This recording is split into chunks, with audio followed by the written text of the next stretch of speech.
प्रधानमंत्री नरेंद्र मोदी ने नई दिल्ली में रविवार को मेजर ध्यानचंद स्टेडियम में रन फॉर रियो दौड़ को हरी झंडी दिखाकर रवाना किया।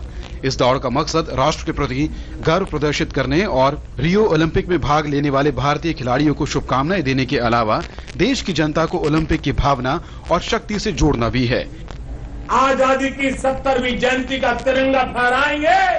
मुझे विश्वास है इसी कालखंड में रियो में भी हर दिन कहीं न कहीं तिरंगा फहराने का सौभाग्य प्राप्त होगा।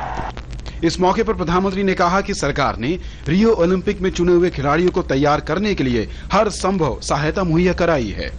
पहली बार देश के खिलाड़ियों ने अपनी पसंद का इंटरनेशनल ट्रेनर पसंद किया, अपनी पसंद का देश तय किया, अपनी पसंद का मैदान तय किया और भारत सरकार ने एक एक खिलाड़ी के पीछे 30 लाख रुपए से लेकर के 1.5 करोड़ रुपया तक खर्च किया।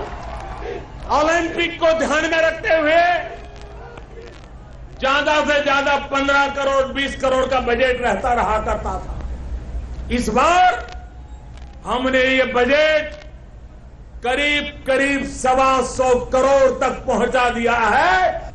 इस बार भारत की तरफ से अब तक का सबसे बड़ा यानी 119 खिलाड़ियों का दल रियो ओलंपिक में भाग लेने जा रहा है। प्रधानमंत्री ने 2020 के टोक्यो ओलंपिक के लिए इससे भी बड़े दल को भेजने का लक्ष्य रखा है। 2020 में टोक्यो में ओलंपिक होगा।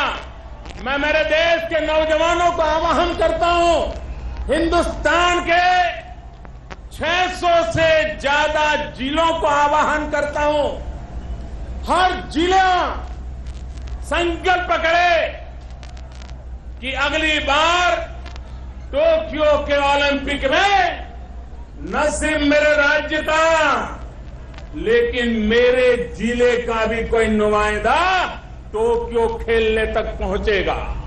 इस मौके पर प्रधानमंत्री ने इंडियन ओलंपिक जर्नी नामक ब्रोशर का भी विमोचन किया। इस पुस्तिका को भारतीय खेल प्राधिकरण ने संकलित किया है। इस मौके पर खेल मंत्री विजय गोयल ने रियो ओलंपिक में भारतीय खिलाड़ियों के अच्छे प्रदर्शन की उम्मीद जताई है। खिलाड़ियों को शुभकामनाएं देनी चाहिए। जो 119 खिलाड़ी और उसमें से भी ज्यादातर जो गांव देहात से आते हैं उन लोगों के लिए हम और ज्यादा कोशिशें करेंगे और ज्यादा सुविधाएं देंगे। इस दौड़ में लगभग 20,000 स्कूली बच्चों के साथ 40,000 लोगों ने भाग लिया। ये दौड़ मेजर ध्यानचंद नेशनल स्टेडियम से शुरू होकर इंडिया गेट होते हुए जवाहरलाल नेहरू स्टेडियम पर खत्म हुई। राजधानी दिल्ली के अलावा इसी तरह की छोटी दौड़ों का आयोजन सोनीपत, कोलकाता, भोपाल, गांधीनगर और तिरुवनंतपुरम में किया गया। एक तरह से जश्न का माहौल रहा यहाँ पे मेजर ध्यानचंद स्टेडियम पे। और यहाँ पे जो बेसिक इंटेंट था, बेसिक पर्पस था ये रन फॉर रियो का, वो ये था कि एक आम इंसान और ओलंपिक गेम्स के बीच में एक कनेक्ट आ सके। और दूसरा बड़ा कि जो हमारे जो एथलीट्स हैं वो जो रियो जा रहे हैं उनका मनोबल बढ़ाना और उनको विश्वास दिलाना कि भारत उनके साथ है। कैमरा पर्सन बंसीलाल डोगरा के साथ सिद्धांत सिब्बल, डीडी न्यूज, नई दिल्ली।